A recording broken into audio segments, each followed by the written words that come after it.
Goes through a phase where being on stage in front of the camera or maybe even on the fashion ramp is a real life fantasy for them. While many girls spend lots of time in front of the mirror imagining it happening, well, Jana decides to take it up a notch to bring HollyWood to a matric dance, and that's the backdrop of HollyWood and Huis, who uses the paint, a coming of age romantic comedy that talks about all of those things. Well, joining me now in studio, and it was actually released yesterday. Yes. Okay, I'm here with the stars, Christia Visser and Edwin van der Walt. Guys, thank you very much for joining us. Thank you for having us. Yes. Christia, let's start with you. I mean, look, this is a rom-com, but off air we were talking about a rom-com with a heart.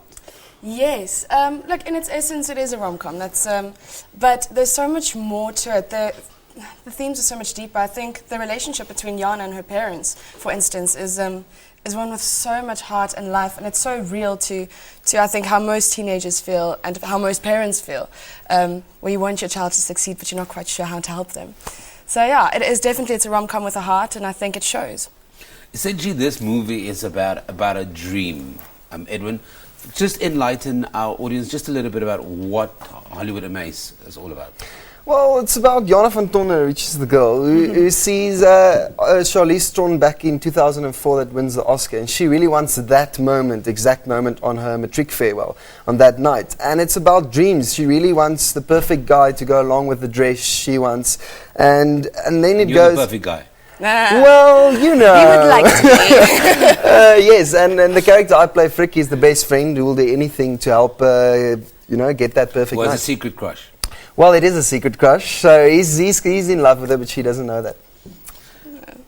I always find with these kind of movies, you need almost the perfect thing of everything. You need the right cast, you need the right chemistry, you need the right timing. Was that the formula here, or is it the director going, no, do it over, let's get it right? Was it just this natural chemistry? Because you guys seem like you're friends. Yeah, no, it was definitely, look, Corné van Rooyen, our director, who's also the writer, it started as a short film at after 10 years ago, and he worked on the script for 9 years, trying to perfect it, and essentially worked hard to get the right cast as well. And I think me and Edwin can both agree that from our first audition, we just clicked, and we became great friends. So, yeah, no, definitely, it was kind of just a natural thing. Corné, he's definitely not the type of that director that will tell you, you have to. He trusts you as a cast. He always tells us that I cast you for a reason, and he just leads you subtly.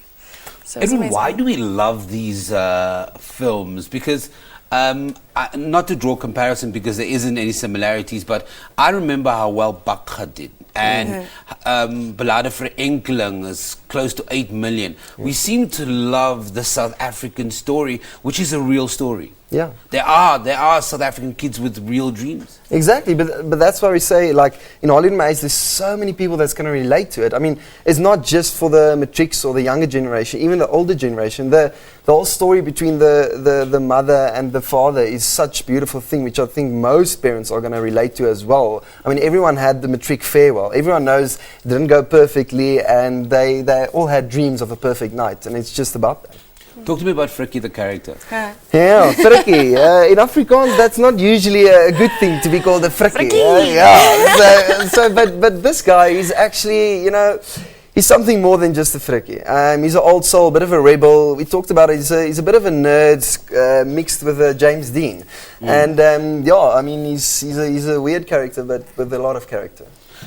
I'm going to come to Jana very quickly, and you can talk to me about the character Jana. But when you're given the skeleton of a character like Frikkie, where do you go to find that slightly nerdy? Because you look like you're quite a strapping young lad. Where do you go to find the Frikkie qualities, for lack of a better description? Well, Corné actually said when he met me, he said there's a lot of Frikkie in me. You can see it. And I went through more or less the same stuff that happened to Frikkie in my high school, and it wasn't that difficult to relate to his emotions and the stuff he goes through. And it's easy to. If you can just look at it, it's not in Jana's thing as well to fall in love with such a special girl. It's not it's not difficult.